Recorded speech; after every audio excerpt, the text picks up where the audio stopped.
శ్రీ గణేశాయ నమః. శ్రీ గురుభ్యో నమః. హరి ఓం.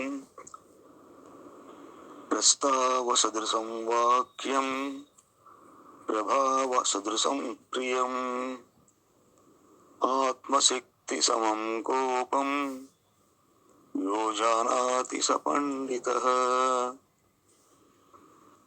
ఎవరైతే సందర్భానుసారంగా మాట్లాడుతూ తమ యొక్క శ్రేష్టతకు అనుకూలంగా మధుర భాషను చేస్తూ తమ శక్త్యానుసారంగా మాత్రమే కోపం కలిగి ఉండటము, ఇవన్నీ కూడా తెలుసుకున్న వాడిని మాత్రమే పండితులు అంటారని ఈ శ్లోకం యొక్క సారాంశం. అంటే ప్రసంగానికి అనుకూలంగా, ఆ సందర్భానికి అనుకూలంగా మాట్లాడుతూ ఉండటం అనే దాంట్లో సత్యం ఉంది. ఆ అంశం మీద చక్కగా మాట్లాడుతూ ఉండడం సందర్భోచితంగా. రెండవది తెలుసుకుని మాట్లాడటం. వాడు ఏకంగా అంటే తొందరపాటుగా మాట్లాడకుండా విషయమైనా సరే చక్కగా తెలుసుకుని మాట్లాడుతూ ఉండటం. మూడవది సుందరముగా చేసుకుని మాట్లాడగలటువంటి. నాలుగవది చాతుర్యం. మొదటి మూడు ఎవరికైతే లక్షణాలు ఉంటాయో నాలుగవది వాక్చాతుర్యం అనేది అవుతుంది ఎవరికైనా కూడా. వీరన్నిటి యొక్క సారాంశం ఏంటి అంటే వారు పండితులుగా పిలువబడతారు. సమాజంలో పండితులుగా వస్తుంది వాళ్ళకి గుర్తింపు అని దీని యొక్క సారాంశం. తన గొప్పతనానికి తగినట్టుగా మాట్లాడవలనే కానీ అదేవిధంగా మధురంగా కూడా ఉండాలట ఆ మాట. అయితే ఈ ప్రక్రియలో ఎప్పుడూ కూడా ముఖస్థుతి అనేది చేయరాదు ఎవరిని. అదేవిధంగా అబద్ధమైన ప్రశంసలు చేయకూడదు, అసత్యం చెప్పకూడదు.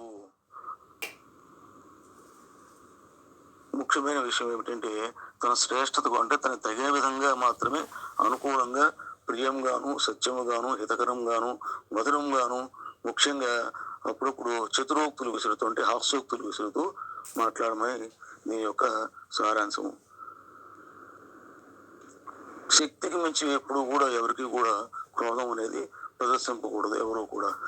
ఎందుకనంటే క్రోధము బుద్ధి ప్రకాశాన్ని ఆర్పేస్తుంది. అంటే తన కోపమే తన శత్రువు అని చెప్పారు కదా, దాని అర్థం ఇదనమాట. క్రోధము బుద్ధిని వికసించలేకుండా, మంచి మార్గంలోకి వెళ్ళనివ్వకుండా అన్ని రకాలుగా నష్టాన్ని చేకూరుస్తుంది దీని అర్థము. క్రోధం కదా వారిని, ఆ క్రోధం వారినే కాల్చేస్తుందట అందులో.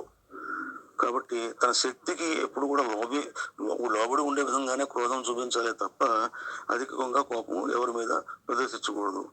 అయితే ఆ క్రోధం చూపించేటప్పుడు దాంట్లో కొన్ని మంచి విషయాలు కూడా ఉన్నాయి. అవి ఏమిటంటే ఎవరైతే తమ క్రోధాన్ని చూపిస్తారో ఆ క్రోధం వలన తన కుటుంబానికి, తన ఇష్ట మిత్రులకి, ఇతరుల ప్రవర్తన వాళ్ళు తమకు తాముగా బాగుపడే విధంగాను, అదే విధంగా వారి వారి మతాలకు అనుగుణంగా, వారి వారి ప్రక్రియలకు అనుగుణంగా, వారి దేవుళ్ళకి పూజ చేసే విధంగా, దయ కలిగే విధంగా, బోధ దయ కలిగే విధంగా, ఉదారతగాను, పరోపకార ప్రవృత్తిని వాళ్ళు పెంపొందించుకోవడానికి ఉపయోగపడే విధంగా కనుక క్రోధం ఎవరైనా ప్రదర్శించినట్టయితే అది వాళ్ళకి హితకరం అవుతుంది. కాబట్టి వాళ్ళు క్రోధము పనికి వస్తుంది. కాబట్టి ఈ లక్షణాలు ఎవరైతే కలిగి ఉంటారో వారిని పండితులుగా పిలువబడతారు అని ఈ యొక్క శ్లోకం యొక్క సారాంశం. సర్వే జనా సుఖినో భవంతు. స్వస్తి.